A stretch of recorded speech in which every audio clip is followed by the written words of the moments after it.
Okay, Daniel is saying, "Hey Sean, miss you guys. Say hello to that beautiful woman next to Look you." at you getting points. Okay, so I am trying to keep my training sessions with my clients under an hour. Mm-hmm. But for starting off, it's hard because they need a lot of information to be successful. Do you have any tips?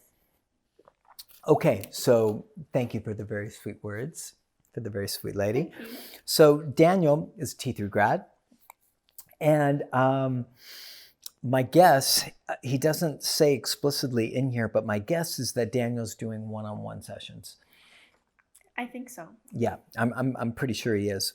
So he's running into the problem that most trainers run into, which is running out of time. So we've been down this road, and back in the day, I used to do 4 sessions, and I think back in the day I did an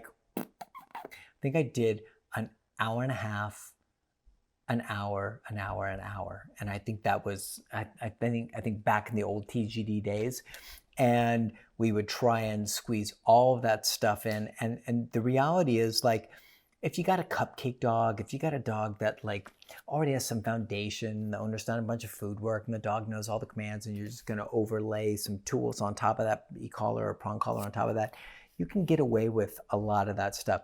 If you've got a dog with reactivity, or you've got a dog that's got whatever, needs a great recall but has incredible prey drive, or is just out of its tree, can't focus, can't concentrate, you're going to need more time. So let me share with you how we've set up our sessions in order to best facilitate success with a one-on-one format. Okay. So, and what's funny is I was talking with both teams today, LA and New Orleans, and they both do it a little bit different. So you can kind of mess with this. That's the cool thing about it, is you can mess with it and find out what works best for you. So here in New Orleans, when both places we do 5 sessions, not 4. I think the standard is 4. Not that everybody does it, but it's pretty consistent, is 4. We do 5, but here's the thing. You can do as many as you want.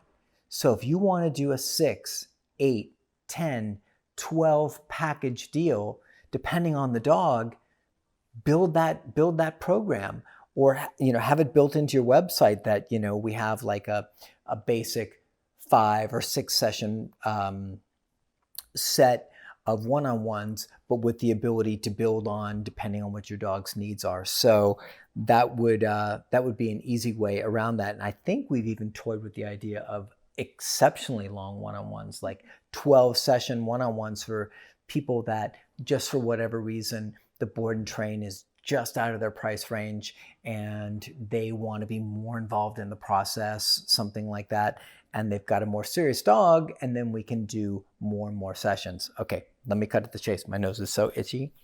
So 5 sessions, first session, 2 hours. And you said, I think your first session is 1 hour. I have no idea how you would get stuff done in 1 hour because, and I'm going to get into a few details here. One thing I want to get into as well. Yep, hang on one sec. So if you're trying to meet somebody, connect with them, create trust, get them to feel safe and comfortable with you in an hour, and then get the dog out and work with the dog and get the dog into a good space, an hour goes by awfully fast. So here in New Orleans, and up till just recently in LA, we did, first session was 2 hours, then an hour, an hour, an hour, an hour. So that would be, right? You missed one. No, that's 4. I said, did I? Yes. Okay. So 2 hours, an hour, an hour, an hour, an hour, right? Okay, there we go. I'm bad with math. So that's how we would work it. So that 2 hours gives us a lot of time to work on e-collar heel, because most of the dogs have got issues with walking. Also work on e-collar recall, also work on maybe some place, things like that. And then you build and you build and you build. And then here's, okay, let me give you the Los Angeles program, and then I'll dive into a couple other specifics. So the Los Angeles program does it, do you remember exactly how they do it? They do 1 1, 1, and then the fourth is 2, and then 1. And so the reason why we do that is because basically we have the owners come in, hand us the dog, and then they leave. And then we have the dog, and they just come pick it up. And on the fourth session, we come together and transfer all the information. And then on the fifth, so basically you have 3 sessions where you do the work. The fourth session, you transfer everything to the owners, and then the fifth session is proving everything with the owners. And kind of final go home and going over everything. Right. Yeah. But for you, for like, because you say to keep my training sessions with my clients under an hour, the very first thing, a good first thing to do before they even come to your house is send them an email explaining how it works. Hey, so when you first come out for the first 3 sessions, when you will be dropping Mikey off just for training, it will be a 20 seconds drop off, and anything else that you have questions about or anything we will discuss on the 4th and 5th session. So that way you already know, you're coming, you're giving me the dog, and I have 2 hours just to work with the dog. And that's why the LA team likes to have the 4th session 2 hours, so they can spend more time talking to them. Shelby and I here in New Orleans, we found having the first session longer works better for us. Yeah. So the cool thing is you can kind of mess with both and see what you like, but there's a couple critical components here, and she knows I got dog hair everywhere, is that, okay, not having the client there is critical to this working. Mm-hmm. So almost everybody I know who does one-on-ones, they do their one-on-ones with the client there. That means you've got a far more distracted dog, a far more aroused dog, and a far more dangerous dog if the dog's got any proclivities to being naughty and dangerous like that, bitey or anything like that. So and you have to take care of the humans too. And great point. So you've also, your attention, instead of being focused directly on the dog, is also now, and feeling like you have to explain what you're doing. It's but distracted off. Press and hold. Right. And so you're working with the dog, and you're also trying to explain to the human. So your attention is divided tremendously. Now imagine, if you will, that somebody, because you've sent, some fabulous emails off to the clients far before this session ever starts, and you've let them know, I'm so glad you signed up. Here's some early homework. Here's what it's going to look like. Here's a PDF on the e-collar. Here's a PDF on the prong, and here's what the work's going to look like. I'm going to have you for the first 3 sessions.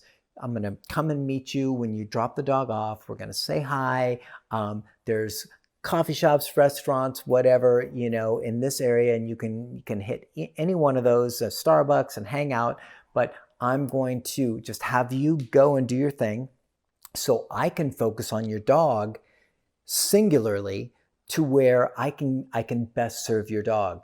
Because if your dog's not distracted, if your dog's not overly aroused, if your dog's not trying to bite me, and I'm not trying to also teach you simultaneously, I can help your dog move so much further ahead than if all those things were working against me. I'm shocked that so many trainers still work within that approach. I just think it works terribly against them. So I think a lot of people are nervous about asking owners not to be there. Yeah. And I think when we first started, we were like, what are they going to think? Is it going to be a weird thing? But the whole thing is, if you build enough trust, and a lot of that comes from brand and making sure people know who you are through content, and your website's fantastic, and your demeanor on phone and via email is fantastic, then people should be in a good enough space to where they feel comfortable with you.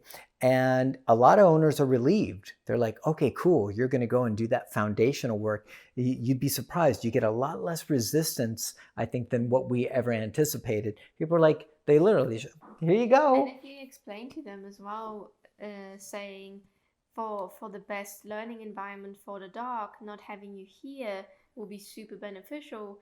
And I'm sure most And you get more bang for your buck. Yeah, and I think for most people, hearing that and knowing, oh, that's better for my dog, it will bring them at ease, put them to ease.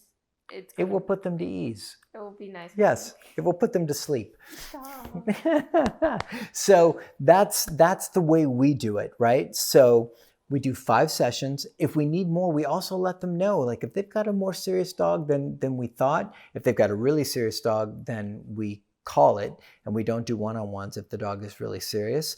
We'll roll them into a board and train if they want. But if the dog isn't dangerous but just needs more work, they can always add another session on.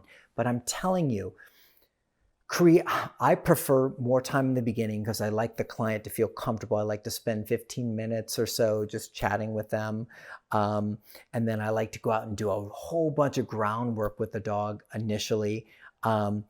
Make sure the clients aren't there, and let them know it's not so I can like take your dog and go whoop its behind without you looking. It's so I can be easier on your dog. Because if your dog's not aroused, not excited, not being dangerous, we can have a nice easy training time and it's not distracted by you and it's in its best space. And I don't have to constantly tell you everything I'm doing because I'm going to tell you later down the line. So if you can get comfortable with that and you can start to look at how you can manage a little bit of a longer session the first time, and then more sessions, and then adjust your pricing to where it all works out, then I think you've got a really good shot at making one-on-ones work, because our one-on-ones work really, really nicely for us, even with some fairly challenging dogs.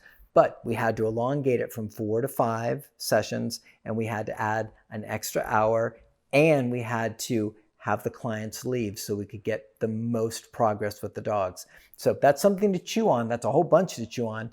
And hopefully it helps you kind of find your way with how to do that. So hopefully that helps, Daniel.